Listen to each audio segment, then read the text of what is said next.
Welcome to another episode of Be Kind Connects. I'm your host, Shabnam Islam.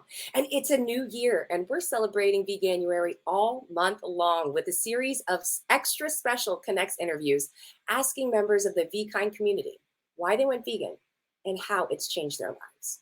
And today, our guest is Tiffany Tiwater, a California girl who is not new to Veganuary this year as she celebrates her 18th veganiversary this February. Tiffany, it's so great to have you. Thank you so much. I'm so happy to be here, and I'm so happy to meet you in person. As we were saying earlier, we were both at that Peeled event, and we crossed paths, but we didn't get a chance to chat, so I'm really excited to have that opportunity today.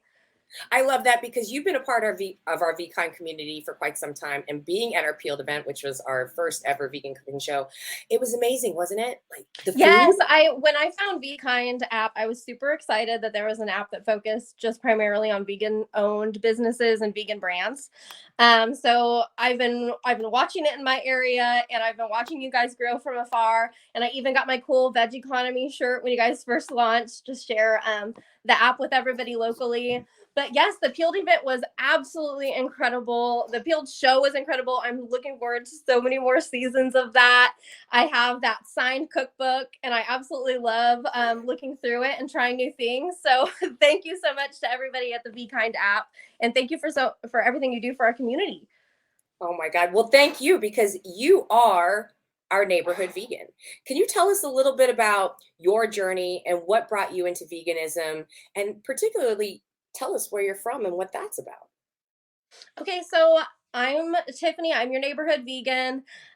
Essentially, I went vegan in 2005. I had actually gone vegetarian prior to that. I started to question who was actually on my plate. Since I came from an agricultural background, I actually grew up on an almond ranch and was surrounded by other farms of different nature for agriculture.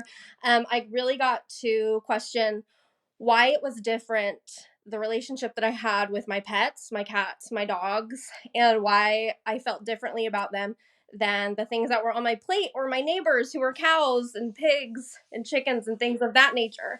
So as soon as I really got into the nitty gritty of what was going on behind the scenes of factory farming and animal agriculture, I really didn't have a choice. I felt like consciously I had to make that choice to go vegan and to change the way that I ate. And it couldn't just be not eating meat anymore. Um, I was really, I was really brought aware of all of the things that go behind those closed doors, whether it's milk or eggs, and how we think it's like old MacDonald had a farm, but it's really not. And those animals are not here for us to exploit them.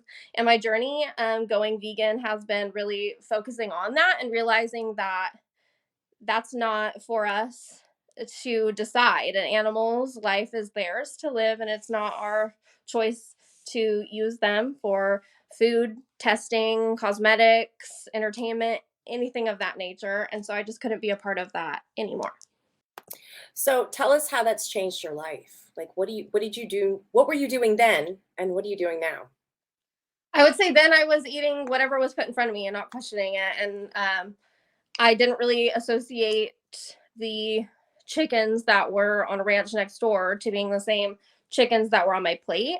But in reality, just because it wasn't the neighbor chicken, it still was a life, and it still was something that I valued and I see as something that doesn't deserve to be exploited for my use. I would also say that, especially with my blog, with making your neighborhood vegan and showcasing new vegan things that come out, and especially local things that are available, I really have found that you can truly go vegan anywhere. It doesn't matter where you're at. It doesn't matter where you live. A whole food plant-based diet is essentially the best diet you can have. It's the most economically friendly vegan diet there is. I mean, when it gets down to beans, rice, vegetables, fruits, nuts, seeds, that's the best way to eat, and it's accessible to generally anyone. But now, part of like what I share on my blog, I'm seeing so many new things that our community has been sharing and coming out with, and that new vegan businesses and brands are coming out with. I mean, there's a million kinds of cheese. When I went vegan, there wasn't. When I went vegan in 2005, there was like cheese that pretended to be vegan and it said veggie, but it wasn't. Like it still had casein in it. So, I mean, now we have like every kind of cheese you can imagine, more than I've tried, more than I've showcased on my blog. And that's really exciting. And getting to connect with our community. I mean, creating this blog and going vegan, just generally, I've connected with vegan restaurants, vegan food trucks, vegan businesses, whether they're making stickers or candles or perfumes or even eyelash serum. I'm meeting so many people and I'm finding my people. I mean, when I first went vegan, like I said, it was like the Y2K era. We didn't have all this stuff, and I was the only vegan really around. I was different, and I didn't feel like I had my people. But then really finding a community of people online, especially on social media, I've really found local vegans as well. It's like, so I have vegans that are friends of mine that are in LA, but I have vegans that are now just a city away, or even I can go to a local restaurant with them, and that's super cool. So I found my people, that's for sure. So tell us a little bit more about your neighborhood vegan. What can people expect to find when they visit you, and what really is inspiring about your site? I would say that your neighborhood vegan is that's essentially what I am. I'm your neighborhood vegan. I'm just a neighborhood girl who is vegan. I'm not a whole food plant-based person. I love vegan junk food. So you're going to find all kinds of things, whether it is we have like a gluten-free vegan restaurant near us. So I do eat the way that I should. I do eat healthy, balanced meals, but I absolutely love things like the Morning Star corn dogs and the Morning Star sandwiches they just came out with that are like vegan chicken with the brand new vegan Eggo, the first ever vegan Eggo waffle on the sandwich. So you're going to find things like that, brand new things, as well as local. You're going to see me supporting and promoting brands that I stand behind and believe in, whether they're local community restaurants or food trucks, or frozen staples that you can find anywhere. So you're definitely going to find those things. You're going to find things like me covering the Peeled premiere, and even coming up this March is the NatPro Expo, the Natural Products Exposition. I was luckily accepted, so I'm going to be there. You're going to see some premieres of all of the new natural products that are going to be coming out in 2023 and beyond. So all of that you'll find there. And I would say what sets me apart is my passion. I mean, I've been vegan since I can remember. It's like going to be 18 years in February, and this is how I've been eating. This is how I've been living my life, from my makeup to my hair to my nails. It's all vegan. It's all cruelty free. It's proof that you can do it no matter where you live. It's proof that it's accessible to you. And that's what you're going to find. You're going to find no reason not to be vegan. That's what you're going to find on your neighborhood vegan. I absolutely love that. And you know what, the great thing about this is that to transition people to a plant-based lifestyle, you need to meet them where they're at. And your taste buds say so much about that. And so if you're used to eating things like chicken and waffles, I am so grateful that there are brands and products that are building something that is similarly palatable to that, because you have to bring people over to the green side. And that's what my girl Angela Yvonne says from Vegan Pop Eats. Come over to the green side. It's nicer over here, right? So what are some of your top favorite brands? Let's break that down. Okay, I would say some of my top favorite, I love Gardein, frozen Gardein products. I think their crab cakes are amazing. I don't know if they necessarily taste like crab cakes. Again, I've been vegan for a long time, but I think they're delicious.